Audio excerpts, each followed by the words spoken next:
Bom, no vídeo de hoje eu quero falar aqui com vocês sobre o Vitória e quero atualizar aqui algumas situações com vocês, como por exemplo, nesse caso envolvendo o Maicon e o Emanuel Martins. Será que seriam jogadores interessantes para chegar, por exemplo, depois do Campeonato Estadual? Até porque foram um dos poucos nomes especulados nessa reta final da janela, que se fechou agora no dia 5 de março, que o Vitória acabou não conseguindo trazer.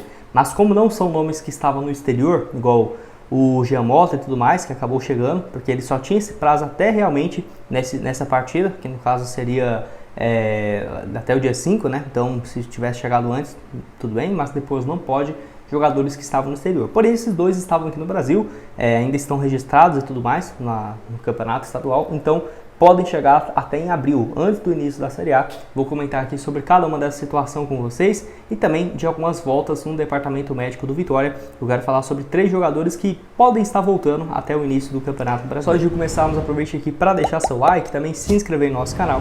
Eu me chamo Gustavo, esse aqui é o canal Black Carter Foot, conto aí com a ajuda de vocês, torcedores do Vitória, para chegarmos aqui a essa marca de 56 mil inscritos, que é o nosso próximo objetivo. Se você está assistindo e ainda não se inscreveu, considere deixar seu like aqui embaixo, se inscrever no nosso canal, que certamente ajuda bastante. Bom, então vamos lá, Quero começar falando com vocês sobre essa questão de lesões. Eu vou deixar aqui o central do Vitória, valeu demais, é ele, que trouxe algumas situações envolvendo 3 jogadores. Primeiro, em relação ao atacante Everaldo, valeu demais, é o Marcos Guedes que trouxe essa informação.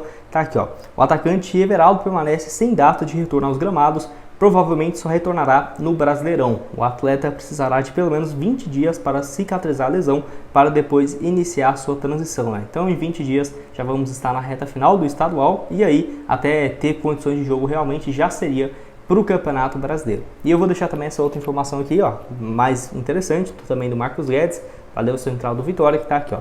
O atacante Léo Gamalho e o goleiro Lucas Arcanjo devem ser as novidades para o jogo de domingo, Então, realmente, notícia bacana, porque são jogadores que, por exemplo, o Léo Gamalho não estreou ainda na temporada e o Arcanjo aí pode ser uma alternativa para o gol. Certamente opções interessantes para o Léo Condé. Diria que o Léo Gamalho curioso para ver como que vai ser essa sua volta, até porque o Vitória trouxe, desde quando ele estava parado no ano passado, 3 jogadores para esse setor. O Alejandro, o Caio Dantas e agora também o Luiz Adriano. Então já são 3 jogadores para esse setor e ele ainda nem teve a chance de demonstrar o seu futebol nessa atual temporada. Eu acho que o Everaldo também poderia ser uma boa, porque jogou pouco, até ter essa lesão, e é um setor que ainda o Vitória precisa de reforços. Nessa última janela, acho que faltou até mesmo mais um ponta, e aí vamos ver, se o Oswaldo e o Castilho vão dar conta de manter esse nível, e eu acho que ele seria um jogador importante para ser um reserva imediato nessa reta final agora dos estaduais.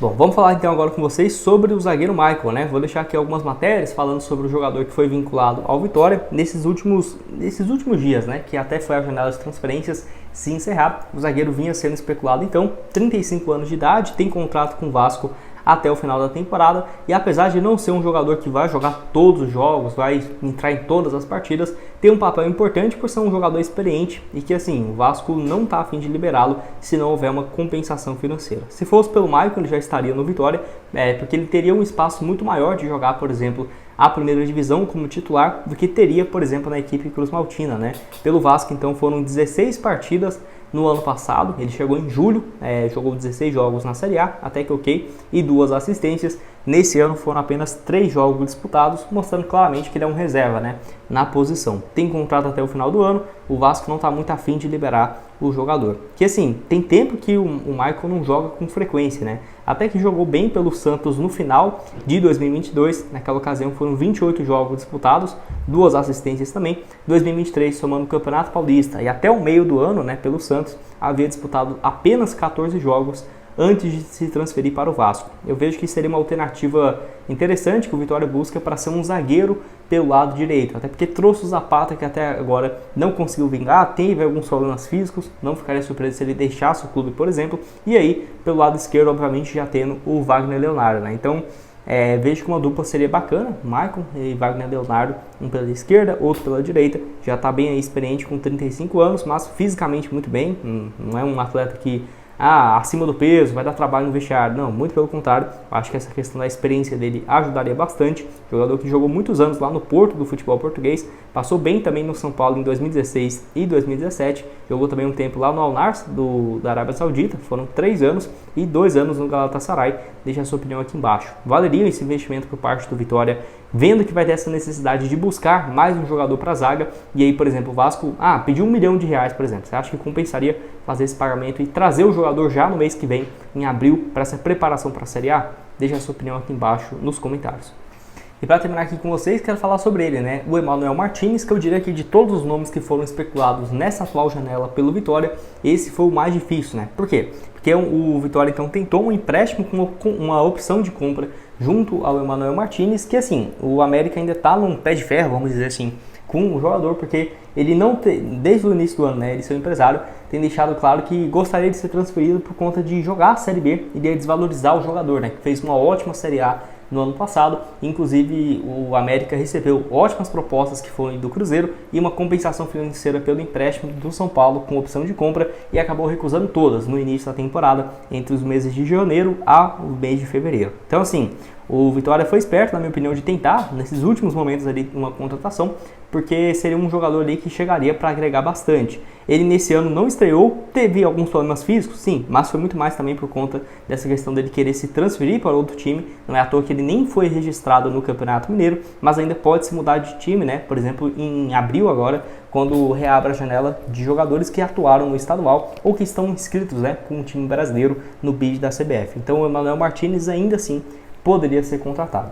É claro, né, não tem como falar que, nossa, é impossível do jogador vir. Mas o Cruzeiro, por exemplo, fez uma oferta para contratá-lo com um valor próximo ali da casa de 12 milhões e meio de reais. E o América batiu o pé que queria 15 milhões, mesmo tendo investido 5 milhões e 600 há menos de um ano e meio atrás, junto ao Barcelona do Equador. Então, não sei até que ponto o América quer chegar com o atleta. Certamente gostaria de ver ele jogando na Série B para conseguir o acesso à Série A e continuar na equipe, mas não seria uma negociação fácil. Eu vou deixar os números dele aqui nessa atual temporada: 62 jogos disputados na última temporada, né, melhor dizendo, 1 gol e 9 assistências.